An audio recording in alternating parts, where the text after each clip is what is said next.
সাবিত্রীর রান্নাঘরে আপনাদের সবাইকে স্বাগত। আমার আজকের রেসিপি ছোলার ডালের ধোকার ডালনা। আমি প্রথমেই ডালটাকে একটু তেলের মধ্যে দিয়ে নেড়ে শুকিয়ে নেব।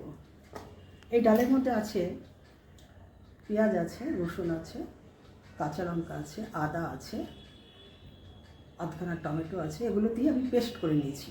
ডালটা আমার 2-3 ঘন্টা ভেজানো ছিল, তারপরে পেস্ট করেছি।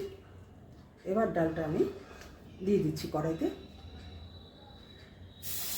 তেল দিয়েছি, দিয়ে ডালটাকে আমি একটু শুকিয়ে নেব।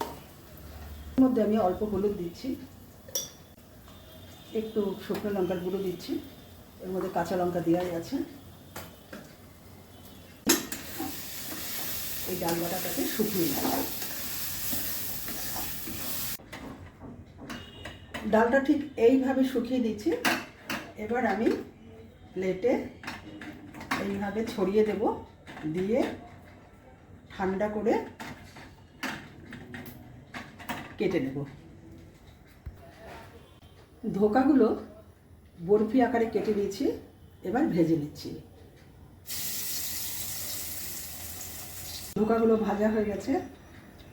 এবার আমি ফোড়ন করছি, একটা শুকনো লঙ্কা ফোড়ন করছি, তেজপাতা দিচ্ছি,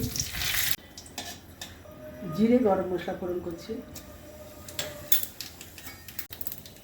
এবার কয়েক টুকরো আলু দিচ্ছি, একটা পেঁয়াজ কুচি দিয়ে দিচ্ছি, আদা রসুন পেস্ট করা আছে দিয়ে দিচ্ছি,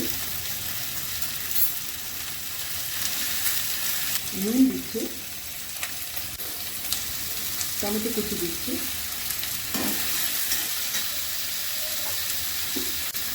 হলুদ দিচ্ছি, লঙ্কার গুঁড়ো, ধনে গুঁড়ো, জিরে গুঁড়ো দিচ্ছি। মশলা একটু ভেজে নিচ্ছি। মশলা কষানো হয়ে গেছে, জল দিয়ে দিচ্ছি। এবার আমি ভাজা ধোকাগুলো দিয়ে দিচ্ছি।